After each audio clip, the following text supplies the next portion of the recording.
اچھا نصر اللہ ملک صاحب، جس طرح ابھی ایاز صاحب بھی فرما رہے تھے کہ ہر کوئی چاہتا ہے کہ سسٹم اس کے لیے ڈیلیور کرے، یعنی اس وقت جو نظام چل رہا ہے ان کو تو کوئی ایشو نہیں ہے، اس سے پہلے جو پی ٹی آئی والے چل رہے تھے ان کے بھی جب تک معاملات ٹھیک تھے ان کو بھی کوئی ایشو نہیں تھا.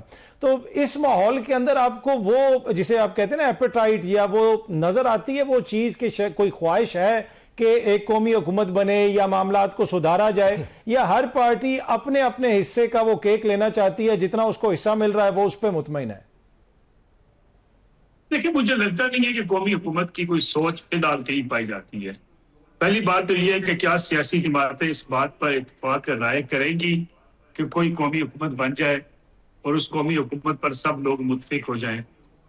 دوسری بات یہ ہے کہ ابھی اس حکومت کی مدت رہتی ہے، اور یہ اگر مدت پوری ہونے کے بعد انتخابات ہوتے ہیں تو پھر ہی جا کے کوئی ایسی بات ہو سکے گی. موجودہ حکمران کیوں چاہیں گے کہ وہ قبل از وقت انتخابات کی طرف سے رہ جائیں؟ گراؤنڈ ریالٹیز یہ ہیں کہ اپوزیشن کی طرف سے ان کے اوپر کوئی دباؤ نہیں ہے.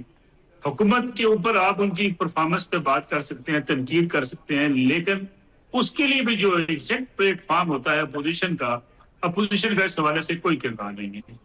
اپوزیشن کی سوچ عمران خان صاحب کی رہائی کی حد تک ہے، یا ان کے رہائی کے لیے چلائے جانے والی تحریک تک ہے. انہیں مہنگائی جس کا ذکر ابھی توانی صاحب کر رہے ہیں، ان چیزوں سے کوئی سروکار نہیں ہے. دوسری بات یہ ہے کہ دیکھیں ہمارا مسئلہ یہ ہے اس وقت، وہ ہے آپ کے ہاں گورننس کے ماڈل کا. جو گورننس کا آپ کا ماڈل اس وقت ہے اس پہ ہم سب شریک ہیں کسی نہ کسی حد تک اجتماعی میں. آپ صبر کیجئے، بارہا یہ بات کہی جاتی ہے کہ ایف بی آر کی ریفارمز کی جائیں گی. ہر حکمران کہتا رہا، ان کے منشور میں شامل رہا، ایف بی آر کی ریفارمز نہیں ہو سکی.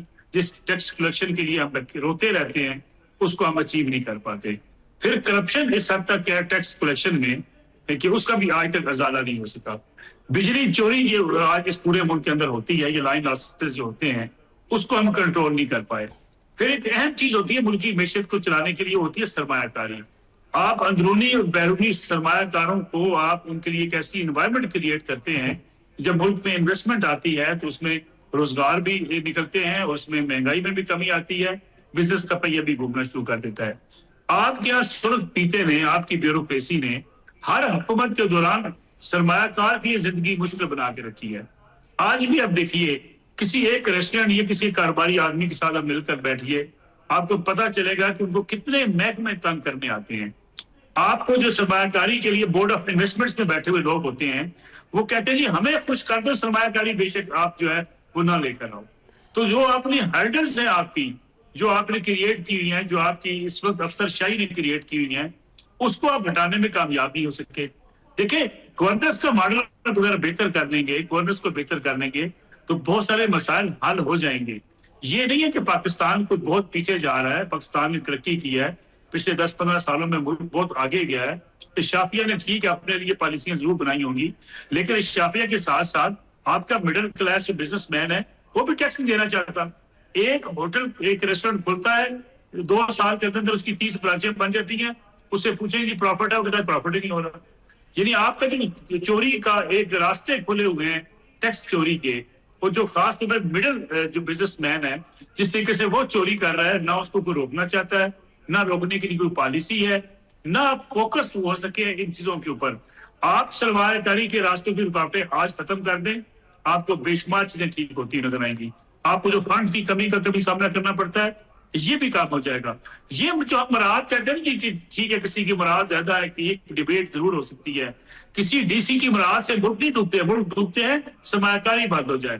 یعنی کسی افسر کی، کسی وزیر کی گاڑیوں کے پیٹرول سے ملک نہیں ڈوبتے، نہ ملک تباہ ہوتے ہیں. ملک کی معیشت تباہ ہوتی ہے، آپ کی ایکسپورٹ خراب ہو جائے، آپ کی امپورٹ ایکسپورٹ کا بیلنس خراب ہو جائے، آپ کے جو بیرونی سرمایہ کاری ہے وہ رک جائے. اس کے لیے آپ کو ایسا انوائرمنٹ کریٹ کرنی ہے جو حکومت کے لیے، آج کی حکومت کے لیے بھی چیلنج ہے، ماضی کی حکومت کے لیے بھی چیلنج تھا، اور ہم نے اس پہ کبھی فوکس ہی نہیں کیا کہ ہم اس کو جب بہتر کریں گے تب ہمارے حالات بہتر ہو سکیں گے. ٹھیک ہے. اچھا درانی صاحب، ایک بحث جو اور ہوتی ہے کہ جس طرح پہلے بھی ذکر ہوا کہ پیسہ صوبوں کو چلا جاتا ہے، صوبوں نے ڈیلیور کتنا کیا وہ بھی آپ کے سامنے ہے.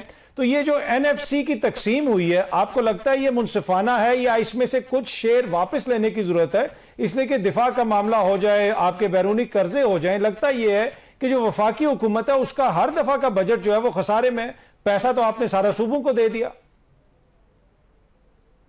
نظر بھائی، میں جب یہ 18ویں ترمیم کے اندر یہ NFC ایوارڈ کا موجودہ پاس کیا گیا تھا، پوری پارلیمنٹ، سینٹ اور قومی اسمبلی ملا کے ایک پارلیمنٹیرین تھا جس نے اس کو ووٹ بھی نہیں دیا تھا، جس نے اس پہ دستخط بھی نہیں کیے تھے، جس نے اس ترمیم کا بائیکاٹ کیا تھا، اور یہ بہت بڑا مشکل کام تھا اس وقت، اور یہ خاکسار تھا جس نے یہ کام کیا۔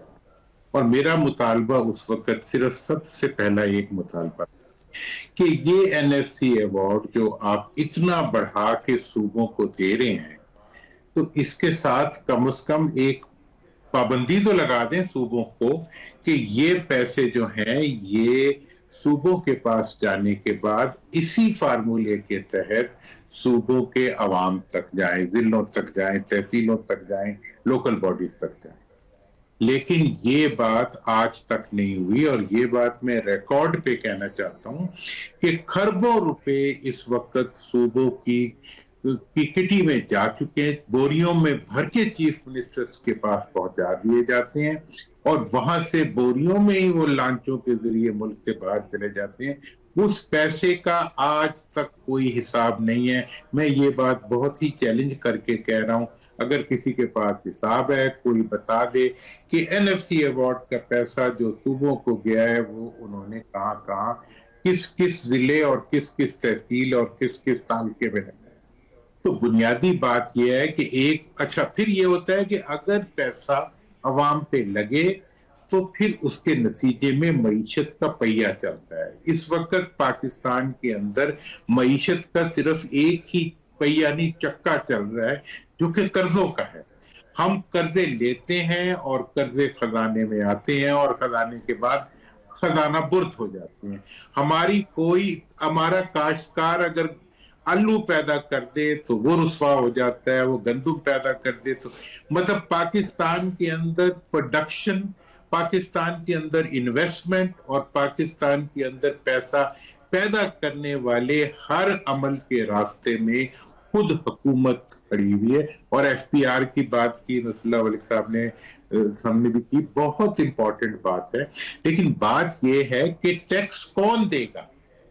ٹیکس لینے والا ٹیکس لینا نہیں چاہتا۔ FBR خود آ کے فارمولا بتاتی ہے کہ آپ حکومت کے خزانے میں نہ دیں، آپ مجھے دے دیں، اور یہ طریقہ ہے۔ اور اگر آپ حکومت کے خزانے میں دیں گے، اس کے بعد جو سلوک دینے والے کے ساتھ ہوتا ہے اللہ مان، کہ مطلب یہ ہے کہ اس کی نسلیں بھی پھر پچھتاتی ہیں کہ ہم نے کیا کیا ہے۔ اور یہ میں آپ کو اتنی مثالیں دے ہوں جس کی کوئی حد نہیں ہے۔ لہٰذا اس وقت کا جو صوبوں کا حصہ ہے پیسے کا، اس پہ زیادہ اعتراض اس لیے بھی ہو رہا ہے کہ وہ نان پروڈکٹیو بن چکے۔ اس وقت صوبوں کے پاس اتنے پیسے ہیں عادل بھائی کہ آپ اندازہ نہیں کر سکتے، انہیں پتہ نہیں لگتا کہ وہ کیا خرید لیں اپنے لیے، کہاں اس پیسے کو پھینکیں، کیونکہ وہ نے عوام تو ان کی پرائورٹی نہیں ہے۔ عوام پہ کیا لگا ہوا ہے جو ننگے پاؤں آج تک پہ ہے، کتنا ان کی تعلیم پہ لگا ہے، کتنی ان کی صحت پہ لگا ہے۔ ہاں ان پہ لگنے والے چیزوں کے اگر مشہوری پہ کچھ لگ گیا ہو تو لگ گیا ہوگا، عوام کے اوپر لگا ہوا تو عوام میں کہیں نظر نہیں آتا،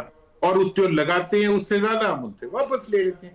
تو لہذا ہمارا جو معاشی نظام کا اس وقت کا انحطاط ہے، یہ ٹیکسز نہ دینا جو ہے، یہ عوام کا اس وقت دیکھیں، پہلے ٹیکس ہوتا تھا جی، ایک ہوتا ہے ٹیکس دینے والا اور ایک نہ دینے والا۔ اب جو ٹیکس ہے اس کے درمیان میں ایک اور چیز آ گئی ہے، لیٹ ٹیکس پیئر۔ اگر کسی بیچارے نے پے کر بھی دیا ہے، اس کے اوپر بھی ٹیکس بڑھ گیا کہ جی تم نے 2 دن لیٹ کیا ہے اور ہم نے لیا ہے تم سے۔ مطلب یہ ہے کہ ایسا سلوک تو آپ نے کہیں کسی ملک کے معاشی نظام میں نہیں دیکھا ہوگا جو کہ اس وقت عوام کے ساتھ ہو رہا ہے۔ ایک ہاتھ عوام کا کی جیب میں ہے اور دوسرا ملک کے خزانے میں ہے، باقی اللہ خیر فرمائے۔ چلیں ایک چھوٹی سی بریک لیتے ہیں جی، بریک سے واپس آئیں گے تو ایک اور جو بحث ہوتی ہے کہ اگر نئے صوبے بنا دیے جائیں، چھوٹے صوبے، لیکن اس کے ساتھ ساتھ جو اس کا کاؤنٹر آرگیومنٹ ہے کہ بلدیاتی جو نظام ہے اس کو مضبوط کیا جائے، اس میں وائبل اور بہتر آپشن کون سا ہے؟ ایک چھوٹی سی بریک کے بعد۔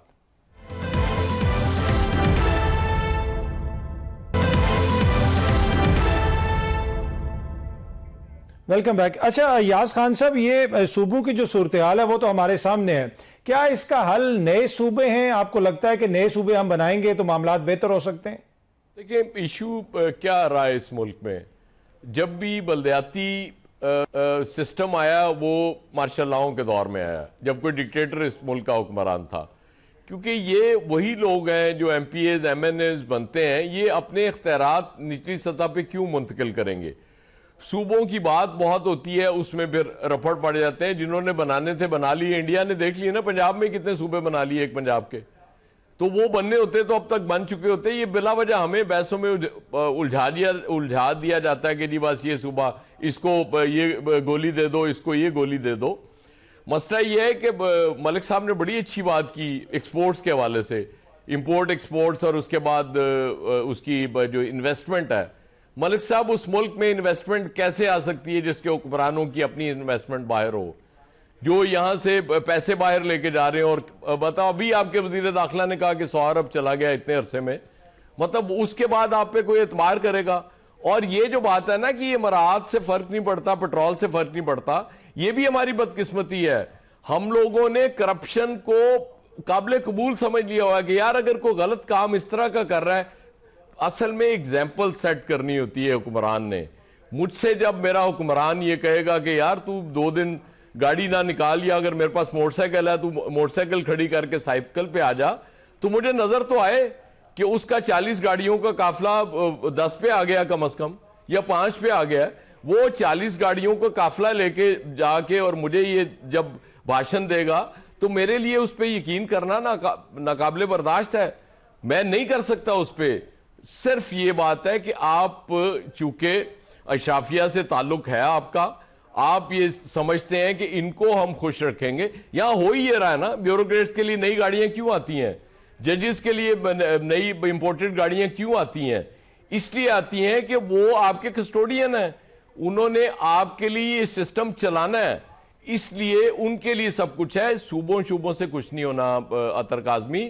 اس ملک میں حقیقی بنیادی وہ جو جمہوریت ہے وہ لے جانی پڑے گی آپ کو عام آدمی تک، اور وہ نہیں جانے دیں گے۔ میں اسی لیے آپ سے پہلے میں نے پوچھا تھا کہ کیا دورانی صاحب جو مشورہ دیتے ہیں قومی حکومت کا، کیا باہر سے آگے حکمران آئیں گے یہاں؟ پھر وہی لوگ آ جائیں گے نا۔ رولا مجھے تو آج تک یہ سمجھ نہیں آتی کہ الیکشن کرانے کے لیے کیئر ٹیکر سیٹ اپ کی ضرورت کیوں پڑتی ہے؟ مطلب بلا وجہ آپ ایک اور وہ اس کو مراد دے دیتے ہیں، یار وہ کیئر ٹیکر چیف منسٹر تھا، یہ کیئر ٹیکر پرائم منسٹر ہے، اس کے لیے وہ ملازم بھی ساری زندگی کے لیے، پینشنیں بھی اس کی بھی مراعات لگ جاتی ہیں، لیکن وہ سمجھا جاتا ہے کہ یہ بھی ٹھیک ہے۔ یہ ان لوگوں سے میں یقین کریں بڑا مایوس ہو گئے ہوں۔ مجھے نہیں سمجھ آتی کہ ان میں سے کوئی، اب تو وزیر آ کے سیدھا کہتے ہیں کہ یار آپ نے ٹیکس نہیں دینا تو کون دے گا؟ ہماری تو یہ اوقات ہوگی اس ملک میں، اس سے زیادہ اور کیا ہو سکتا ہے ہمارے ساتھ؟ ملک صاحب، یہ جو معاملات ابھی جن کا ذکر کیا یاز خان صاحب نے، یہ وہ تلخ حقائق ہیں جو سسٹم کا حصہ ہیں۔ تو پھر یہ بحث ہوتی ہے کہ جب آپ سسٹم کو بہتر کرنے کی بات کرتے ہیں، باہر سے تو بندے آپ نہیں لے کے آئیں گے، آپ بلدیاتی انتخابات کروا دیں، آپ نئے صوبے بنا دیں، یہ نظام ٹھیک نہیں ہو سکتا۔ آپ کو بھی لگتا ہے کہ صورتحال اتنی پیسمسٹک ہے، یا آپ کے اندر ابھی بھی کوئی آپٹیمزم ہے کہ چیزیں بہتر ہو سکتی ہیں؟ دیکھیں، مایوسی تو نہیں ہونی چاہیے، لیکن بات یہ ہے کہ ہمارے ہاں ایچ آر کا فقدان ہے، اس میں کوئی دوسری رائے نہیں ہے۔ آپ کے ہاں پولیٹیکل لیڈرشپ میں کمزوریاں ہیں، کوتاہیاں ہیں، اور آپ کے ہاں ڈائریکشن لیس سم ٹائم آپ کی حکومتیں ہوتی ہیں۔ پھر ہمارے ہاں جو ہے خاص طور پہ اگر آپ دیکھیں، سیاسی جماعتیں جو ہیں وہ ڈیموکریٹک جماعتیں نہیں ہیں، وہ جن منشور کا اعلان کرتی ہیں اس منشور کے اوپر عمل درآمد نہیں کرتی۔ پھر آپ کا جو پارلیمانی نظام ہے، پورا سسٹم کا جو ہے وہ کافی حد تک جو ہے وہ اس وقت نااہل ہو چکا ہے۔ آپ تصور کیجئے کہ ہمارے ہاں جو ہے وہ پبلک اکاؤنٹس کمیٹی ہوتی ہیں آپ کی پارلیمنٹ کے اندر۔ پبلک اکاؤنٹس کمیٹی کا کام ہوتا ہے کہ حکومت کی جو کمزوریاں ہیں، یا حکومت نے اگر فنڈز کا غلط استعمال کیا ہے، جس کا ذکر درانی صاحب کر رہے تھے، تو یہ جو چیئرمین پبلک اکاؤنٹس کمیٹی ہوتا ہے، جس کا کام ہوتا ہے حکومت کے اوپر نگاہ رکھنا، ان کا کردار کیا رہا ہے آج تک ماضی میں؟ وہ کمپرومائز ہو جاتے ہیں۔ جس اپوزیشن کا کام ہوتا ہے کہ حکومت کی کمزوریوں کو، کوتاہیوں کو عوام کے سامنے لے کر آنا، وہ خود کمپرومائز ہوتے ہیں، وہ اپنے لیے گاڑی تلاش کر رہے ہوتے ہیں۔ اپوزیشن لیڈر اپنے لیے جو ہے وہ سہولیات تلاش کر رہا ہوتا ہے، اس سے یہ ہوتا ہے کہ میرا کمرہ اچھا ہو، میری گاڑی اچھی ہو، مجھے سہولیات مل جائیں۔ آپ تصور کیجئے، ایک خیبر پختونخوا کا میں ذکر کروں گا آپ کے سامنے، جس صوبے کے بارے میں کم از کم پچھلے 13-14 سال سے ریاست مدینہ کا دعویٰ کیا گیا، وہاں کی پبلک اکاؤنٹس کمیٹی ہوتی حکومت کے پاس ہے. یعنی یہ کیسی مثال ہے اس پارلیمانی نظام کے اندر کہ خیبر پختونخوا کی حکومت اور اپوزیشن نے یہ طے کر رکھا ہے کہ جو احتساب کا ادارہ ہوگا، جو احتساب کرے گا حکومت کا، یعنی پبلک اکاؤنٹس کمیٹی کا جو چیئرمین ہوگا وہ حکومتی بینچ سے ہوگا. یہی اے این پی کے زمانے میں تھا، یہی ایم ایم اے کے زمانے میں تھا، اور یہی پچھلے 3 حکومتوں میں عمران خان صاحب کی جماعت جو صاف چلی اور شفاف چلی کا نعرہ لے کر اس ملک میں سیاست کرتی ہے، جو اپنے آپ کو کہتے ہیں جی ہماری تحریک تو ہے، اس کی بنیاد ہی انصاف پر مبنی ہے، وہ کرپشن کا خاتمہ کرنا چاہتی ہے. اس نے اپنی اس حکومت میں یہ گٹھ جوڑ کر رکھا ہے کہ جناب وہاں پہ چیئرمین پبلک اکاؤنٹس کمیٹی جو ہوگا وہ حکومتی بینچز سے ہوگا. اس کا مطلب یہ ہے کہ آپ احتساب کا نظام نہیں چاہتے، اس کا مطلب یہ ہے کہ آپ کرپشن روکنا نہیں چاہتے. اچھا، اس میں ملک صاحب یہ جو سندھ میں بھی تو یہی صورتحال ہے، ادھر بھی تو وہ اپوزیشن کو نہیں بننے دیتے پبلک اکاؤنٹ کمیٹی کا چیئرمین. میں وہی آپ سے عرض کروں گا، شاید سندھ والے اتنے دعوے دار نہیں ہیں. میں یہ بات کہوں تو بالکل وہاں پہ بھی ہونے چاہیے، لیکن جتنا جو ہے وہ اس ملک میں واضح رہی کرپشن کے خلاف، یعنی عمران خان صاحب کی مقبولیت کی بنیاد ہی یہ تھی کہ وہ کرپشن کا خاتمہ کرنا چاہتے ہیں. ان کی مقبولیت کی بنیاد ہی یہ تھی کہ وہ ان لوگوں کو جو اقتدار کے مزے لوٹتے رہے، یعنی جو الزامات لگتے رہے، ان کو اقتدار کی دوبارہ سیڑھیاں نہیں چڑھنے دیں گے. ان کی مقبولیت ہی یہ تھی کہ وہ لوٹا ہوا پیسہ واپس لے کر آئیں گے. قوم کو یہ خواب یہی دکھائے گئے تھے کہ وہ ڈیولپمنٹ کریں گے، وہ جو ہے اپنی ایسی حکومت ہوگی، ایسا گورننس کا ماڈل ہوگا. لیکن سوال یہ ہے کہ کیا اسی عمران خان صاحب کے پاس ماضی کی حکومتوں میں مسلسل اقتدار میں رہنے والے لوگ پارٹی کے مین عہدے لے کر آج وہ بیٹھے ہوئے ہیں. آپ تصور کیجیے، ایک صاحب تھے وہ جو اپوزیشن لیڈر تھے عمر ایوب صاحب، وہ تقریر فرما رہے تھے پاکستان تحریک انصاف کی طرف سے پارلیمنٹ میں کہ جناب اسپیکر، ماضی کی حکومتوں کی غلط پالیسیوں کا نتیجے کی وجہ سے یہ ملک تباہ برباد ہوا ہے. حالانکہ وہ پچھلی 3 مختلف سیاسی جماعتوں کے پلیٹ فارم سے منتخب ہو کر وفاقی وزیر بنے تھے. ٹھیک ہے. اچھا درانی صاحب، اب یہ نئے صوبے یا بلدیاتی انتخابات، آپ کیا سمجھتے ہیں کیا بہتر آپشن ہے؟ جناب دیکھیں، رسول اللہ ملک صاحب نے انٹرسٹنگ باتیں کی ہیں، ایاز خان صاحب نے بھی. بہرحال ہمارا تو یہ حال ہے کہ ہماری حکومتیں جو ہیں وہ ابھی تک لاہور کی پنکی سے لے کے کراچی کی پنکی کے درمیان ہی جو ہے پنگ پونگ ہو رہا ہے. مطلب ہم نے ایک ہی طرح کی حکومتیں دیکھی ہیں. آج واقعی پبلک اکاؤنٹس کمیٹی میں بھی جو کچھ ہو رہا ہے، حکومت میں جو کچھ ہو رہا ہے، اپوزیشن میں بھی وہی کچھ ہو رہا ہے. اب اس سے انکار نہیں کر رہا کہ اس وقت کا جو ہمارا نظام ہے، ہم اس کو جب بہت ہی مطلب بیس میں جا کے دیکھتے ہیں تو ہم کہتے ہیں چونکہ اگر فیئر اینڈ فری الیکشن ہو تو شاید عوام کی رائے کے اوپر وہ لوگ آ جائیں جو واقعی عوام کے لیے کچھ کریں. ابھی تو جو آتے ہیں انہیں سرٹینٹی ہوتی ہے کہ وہ آ گئے ہیں، انہیں یہ بھی پتہ ہوتا ہے کہ اسی روٹ سے ہم اگلی دفعہ بھی آ سکتے ہیں، اس لیے وہ عوام کی پرواہ نہیں کرتے. لیکن یہ ایک ڈیبیٹ ہے.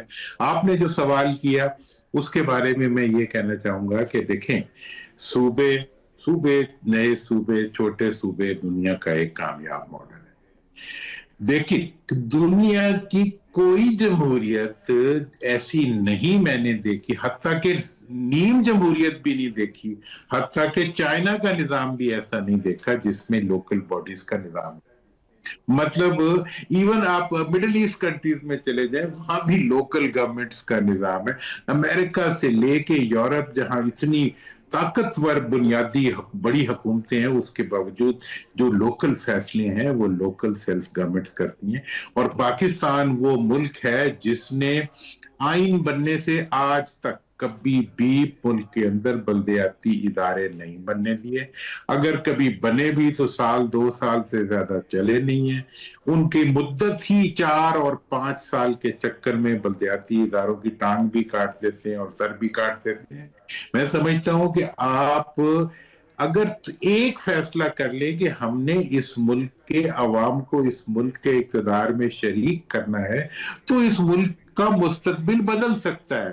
لیکن آپ کے تمام فیصلے یہ ہیں کہ آپ نے ایک منتخب اشرافیہ کو، اب تو اشرافیہ بھی وہ کہتے ہیں، وہ ایک لفظ بڑھ گیا. اب تو اس وقت خاندانوں کی بات کریں، 2 یا 3 خاندان ہیں، انہوں نے ہی حکمرانی کرنی ہے اور ان کی حکمرانی سے ہی ملک چلنا ہے اور ان کے گرد ہی ملک نے گھومنا ہے. اب صورتحال میں آپ کیسے ملک کے اندر فلاح لائیں گے؟ اب مجھے تو ایسے لگتا ہے کہ ایسے موقع کے اوپر اسٹیبلشمنٹ کے لیے بڑے چیلنجز بن جاتے ہیں کہ جب بھی کوئی ہائیبریڈ حکومت بنتی ہے تو ہائیبریڈ حکومت جو ہے وہ اس کو اسٹیبلشمنٹ کو چکر دے کے انہی کے خلاف کام کر جاتی ہے. اب اس دفعہ دیکھتے ہیں کہ یحییٰ خان والا اسٹیبلشمنٹ کے ساتھ ضیاء الحق والا سلوک ہوتا ہے, مشرف والا سلوک ہوتا ہے, یا کوئی اور سلوک ہوتا ہے. ورنہ تو اب تک تو یہی چلا آ رہا ہے کہ سیاستدانوں کی عقل, فہم, فراست اور ان کا تجربہ جو ہے اور ان کا مال جو انہوں نے اپنے ساتھ اکٹھا کر لی ہے, انہیں کمپلیٹ ڈومینیشن دے دیتا ہے. اور اب تو وہ اتنے کارگر اور اتنے مطلب تجربہ کار ہو چکے ہیں کہ وہ ہر ادارے کی جڑوں میں سے انہوں نے اپنی کنیکشن جوڑ لیے ہوئے. لہٰذا اب عوام کے لیے بھی دعا کرنی چاہیے, ہمیں اپنے لیے بھی دعا کرنی چاہیے, اور ملک کے لیے بھی دعا کرنی چاہیے کہ کسی طرح ملک کی خیر کا کوئی راستہ. چھوٹی سی بریک لیتے ہیں جی, بریک سے واپس آئیں گے تو یہیں سے گفتگو کے سلسلے کو آگے بڑھائیں گے.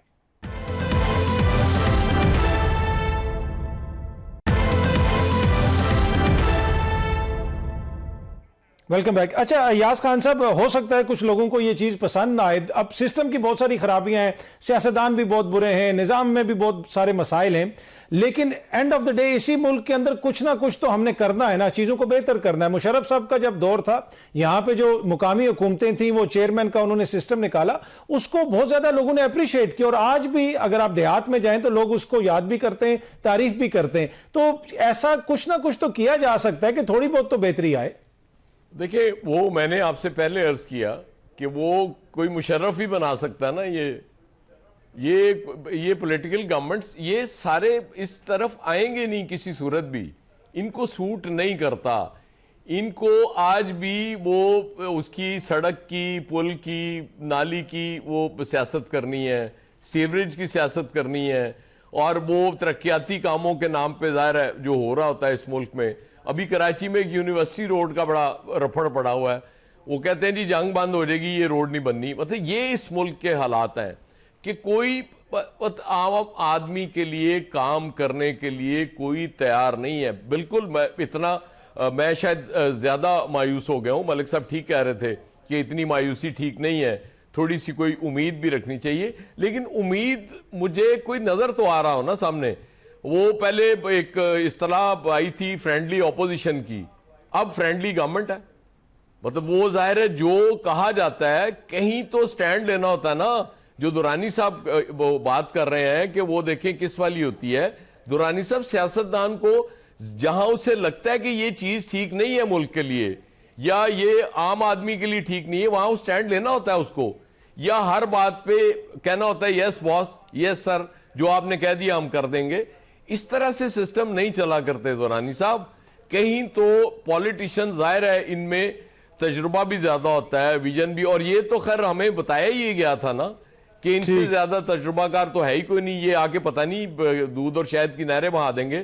وہ عمران خان تو چلے, اس کا تجربہ کوئی نہیں تھا, لیکن اب میرا خیال تجربہ کافی ہو گیا نا. وہ جو الزامات ان پہ تھے اس پہ بھی ہیں, اب شاید وہ قابل قبول بھی ہو جائے نیکسٹ پرائم منسٹر بننے کے لیے.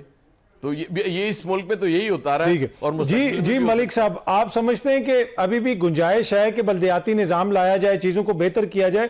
اور شاید آپ کو اچھا نہ لگے, لیکن ہمیشہ جو جمہوری حکومتیں سو کالڈ, انہوں نے یہ جو بنیادی حکومتیں اس کی مخالفت کی, اور یہ اپنے علاقے میں, اپنے حلقے میں ایم این اے, ایم پی اے جو ہے یہ ڈکٹیٹر بن کے بیٹھ جاتے ہیں.